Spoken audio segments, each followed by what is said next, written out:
If you just clicked on this video, my name is Dave B, and I am a Chevrolet salesperson at Schumacher Chevrolet of Livingston. Now, yesterday I put a post up just saying, ask me some questions. Let's do a Q&A style video. It's been a long time since I did one of these. Today at the dealership is a rainy day. It's a perfect day to kind of tackle the topics and go through the questions that you want answers to. Now, there's a bunch of great questions in here, and some of these, as I read them, I think would take more than just a quick answer, like almost more of like an in-depth video about that particular topic. You know, something like brokers or leasing, you know, topics that would take more of a discussion. What just happened here? My light went out? You gotta be kidding me. I'm guessing his brick got too hot with the light plugged into it and it killed the light there for a second, but we're back. So we're gonna do this and just kind of run through these. Like I was saying, a lot of these might require more of an in-depth conversation, which would probably be a future video. First question that came into this post was, what do you prefer, selling pre-owned vehicles or new vehicles? And does the sales process differ at all? And I don't know that I really have a preference as far as what I'm selling. I like to sell them all, right? A lot of the cars are a lot of fun to talk about, especially when you're talking about like Silverado pickup trucks, Corvettes, Tahoe Suburban, the Trax, the Trailblazer. You know, Chevrolet's got a lot of great product and it's a lot of fun to talk about. Now here at my location, we do a lot of GM certified pre-owned. So the majority of my pre-owned cars are General Motors vehicles as well. So stuff I've been talking about for the past 20 years. I will say, as part of the sales process, not actually selling, but like the paperwork side of it, if I had to choose cars to sell more of, it would be off-brand used cars because there's so much less paperwork. You know, you don't have to worry about doing certified pre-owned packets, OnStar enrollments, like all these different things that we do with the GM cars, we don't have to do with a non-GM car. So it makes it 1,000 times easier and faster as far as just a quick transaction, sell a car, make some money, move on to the next one. The next question that came through is about a brokerage service, right? So now I had to actually look this up. The person asks, did I ever sell a car through Delivered? So I looked it up online, and yes, it looks to me like it's a brokerage service. Kid's got a huge YouTube channel, and I don't understand brokers. And I will make a full video about this because people don't like buying cars. They don't like dealing with a dealership. The broker, in my opinion, in my experiences with some of them, because I've used a bunch and they're great people, but ultimately in this situation, they make all the money because they're charging you, the customer, to do the dirty work, right? You're the one that doesn't want to go to the dealership and deal with the salesperson, so they're going to do it on your behalf, but they're charging you a fee to do that. They're also, in a lot of cases, then coming to the dealership and charging the dealership and saying, well, listen, I'll bring customers to you if you pay me X per unit, per copy, whatever it may be. And then everybody kind of gets together to decide where do we got to be so this customer's happy with the deal. So ultimately, in my opinion, again, my opinion, brokers aren't worth the money. Just go to a dealership that's got good reviews, find a nice salesperson. If they treat you right, if they know their product, if you find that you're building a relationship with them, that you can trust them, you buy a car from them. If you don't feel that way, move on to the next dealership. The next question is funny here. Have you ever heard of dealerships that take the keys to your trade and make it difficult for you to leave the dealership?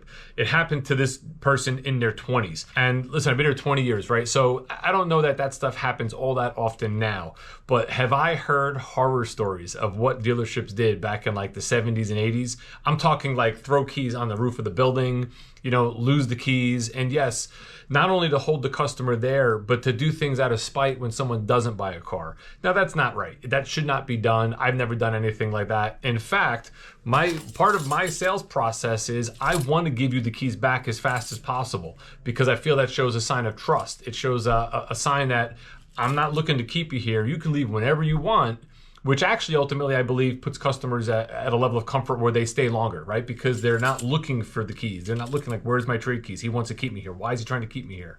He won't let me leave until I buy a car. I'm the opposite. No, here's your keys to your trade. We looked at your car and then you move on with your negotiations. The next person here kind of tells us a little bit of a story. They went to a family-owned dealership, which is a lot of times what people look for. They had 5 locations, they believe, which is, yes, very similar to here. We have 5 stores. We're a family-owned store. He was $2,000 upside down. He has a 720 credit score. He said the dealership wanted $9,000 down for a Ford Maverick, wouldn't budge. They let him walk away. He went to another Ford dealership that had 20 different locations. It was zero down and easy process. Looks like when I printed this, the rest of the comment got cut off, but there's no way for me to know what happened here, right? And there's a tremendous amount of information missing. But what I can say, as far as speculation, if there's a $9,000 difference between one dealer and the other, there's obviously something wrong here. You know, all dealerships are out there to sell cars.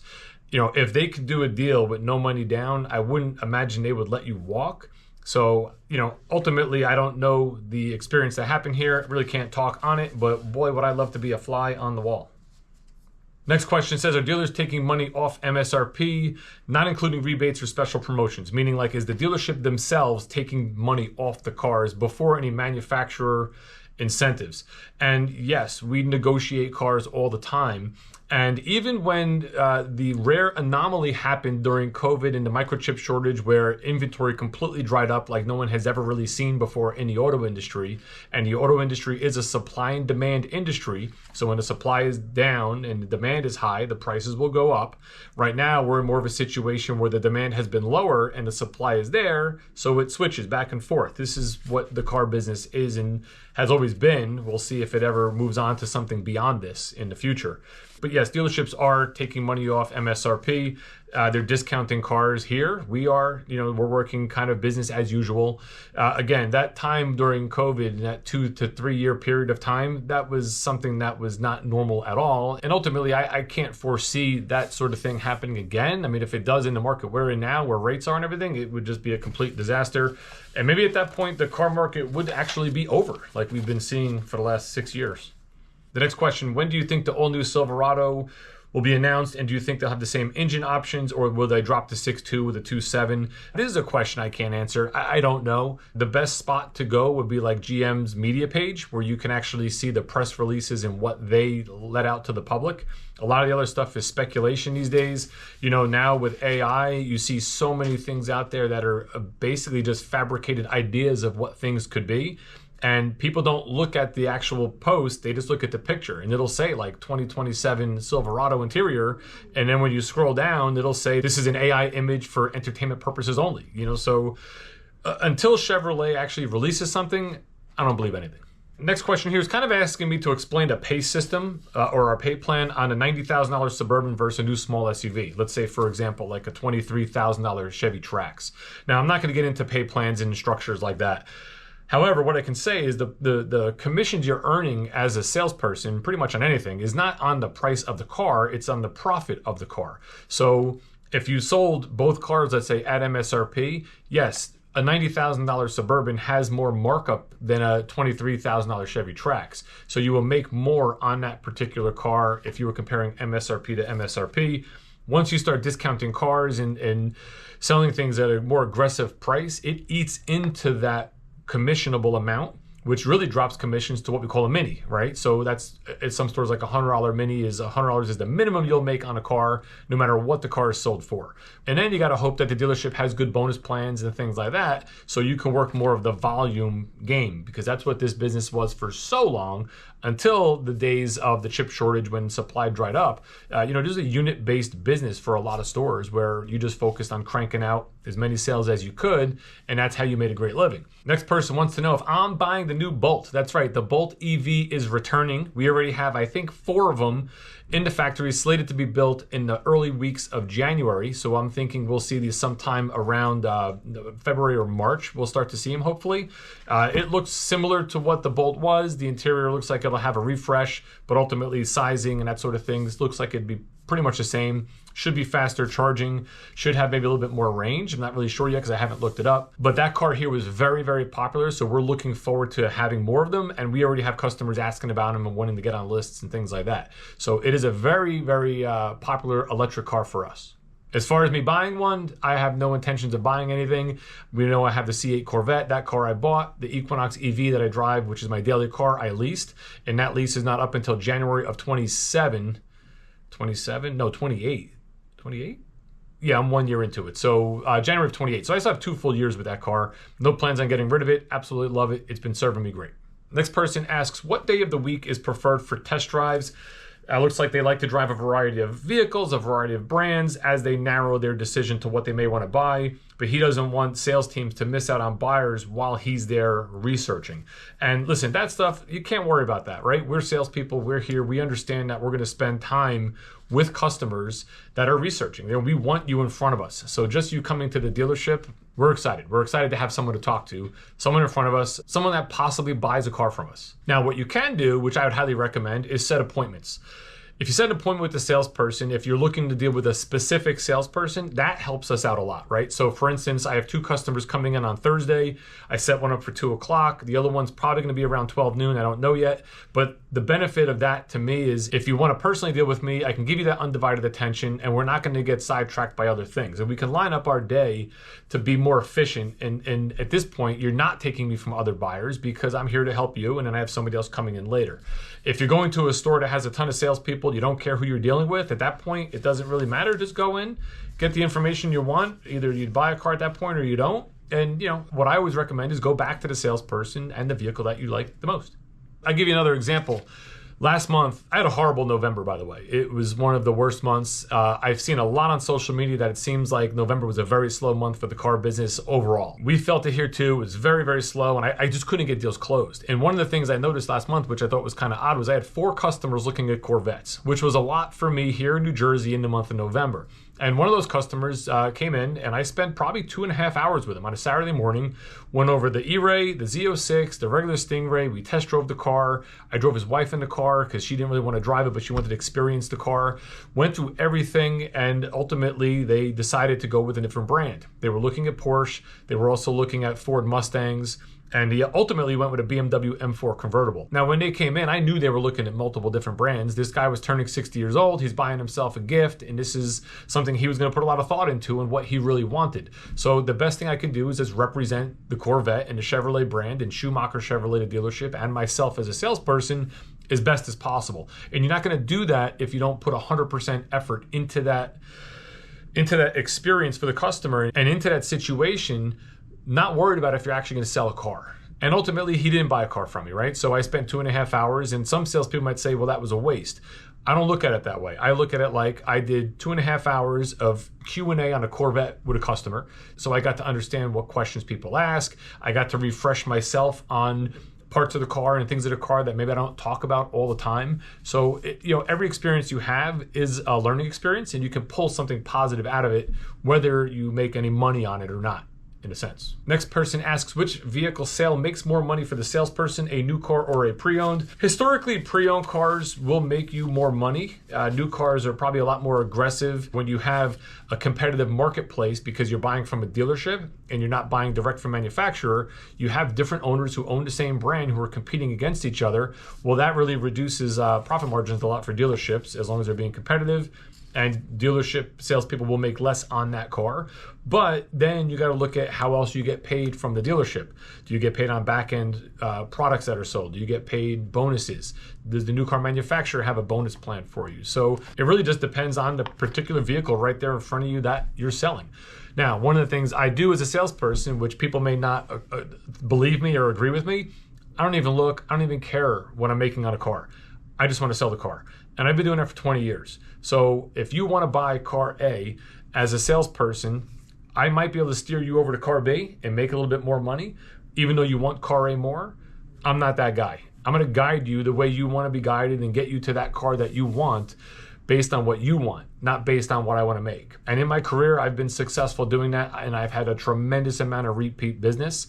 And I think that's because I built great relationships and customers have a lot of trust with me that they know they can come here and they're going to get the honest answer. They're not getting a salesperson who's going to guide them to what's better for the salesperson. They know I'm going to guide them to what's better for them. Next person's asking, why Chevrolet or General Motors? Just curious. I'm assuming that you mean why do I sell Chevrolet or General Motors? And I got another question about that as well. And I really don't know why. I started selling Chevys in 2004, and I got a job at a local dealership, which is not that far from here.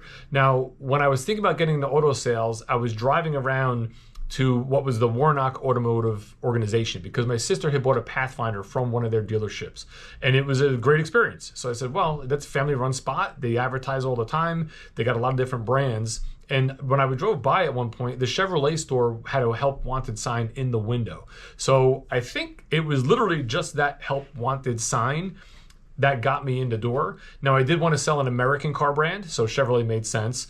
And Camaro, Corvette, how could you not want to talk about these awesome cars? So I'm thinking that's how I got into it, and I just never left. I mean, the Chevy product has been great. If I look ahead here, somebody did ask me somewhere, here we go, if you had to sell another brand car, which would it be and why?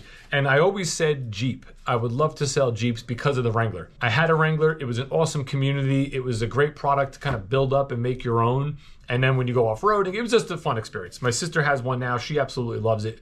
So I think even to this day, if I was to sell another brand, I would probably go to Jeep. I've kind of just been talking to the camera here for the last, I have no idea how long. So I don't know how long this video is. So when I edit this video, I might cut it into segments. So again, please, if you want to see more content about the automotive world from someone who's actually living and working and breathing in the automotive world as a salesman at a dealership, click subscribe and check out my playlists, Dealership Life and Dealership Life 2.0, where I have like a 5 to 6 year library documenting what it's been like as a salesman in the industry with everything that's been going on, all the ups and downs for the last number of years. Next person's asking why less and less videos, not enough content to put something together or what, right? And listen, I work a full-time job.